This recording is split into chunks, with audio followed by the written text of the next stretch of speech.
As of February 26, 2025, Pope Francis remains in a critical but stable condition at Rome's Gemelli hospital. According to a medical bulletin released by the Vatican on February 25, the Pope's health status has not shown significant improvement. While he has not experienced further respiratory distress since February 22, early signs of mild kidney dysfunction have been detected and are currently under control. The Pope continues to receive high-flow oxygen therapy via nasal cannula and remains alert. Due to the complexity of his clinical condition and the time required for therapeutic interventions to take effect, a cautious prognosis is still maintained. In response to the Pope's health situation, the Catholic community worldwide has united in prayer. On February 24, Cardinal Pietro Parolin, the Vatican's Secretary of State, led a rosary prayer service in St. Peter's Square, attended by 27 cardinals, numerous clergy, and hundreds of lay faithful. Similarly, in Buenos Aires, Argentina, the Pope's hometown, Archbishop Jorge Garcia Cuerva presided over an outdoor Mass in Plaza Constitution, where hundreds gathered to pray for the Holy Father's recovery. Despite his health challenges, Pope Francis has remained engaged in his pastoral duties.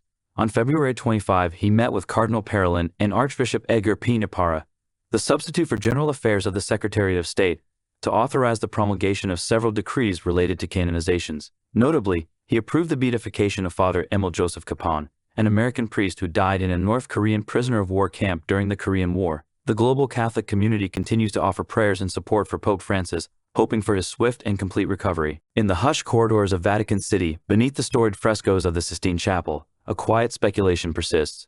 A question whispered delicately, yet persistently, throughout the ancient halls: who can succeed Pope Francis should the unforeseen happen?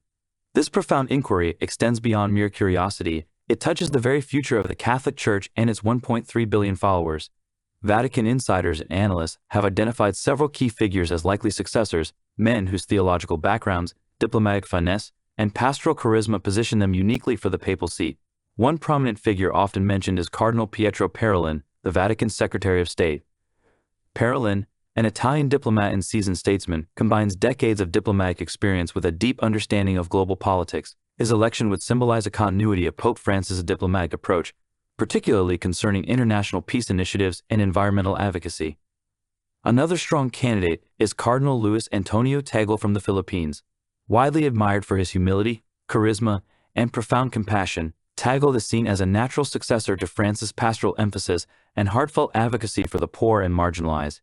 At just over 60 years old, Cardinal Tagle represents a vibrant generational shift that could resonate deeply within a younger, more globalized church community.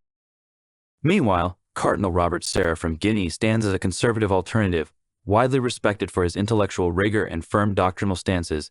Serra's ascension would signify a stark theological shift, appealing to those within the Church seeking reaffirmation of traditional Catholic teachings and practices.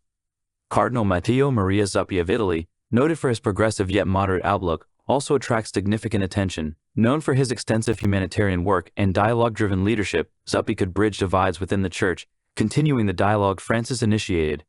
Each potential candidate carries distinct theological nuances and leadership styles, offering a spectrum of possibilities for the Church's direction. As Pope Francis continues his mission, these whispers, discussions, and quiet contemplations form a tapestry of anticipation. Ultimately, the choice of the next pope will reflect not merely the Church's needs today, but its aspirations and hopes for tomorrow.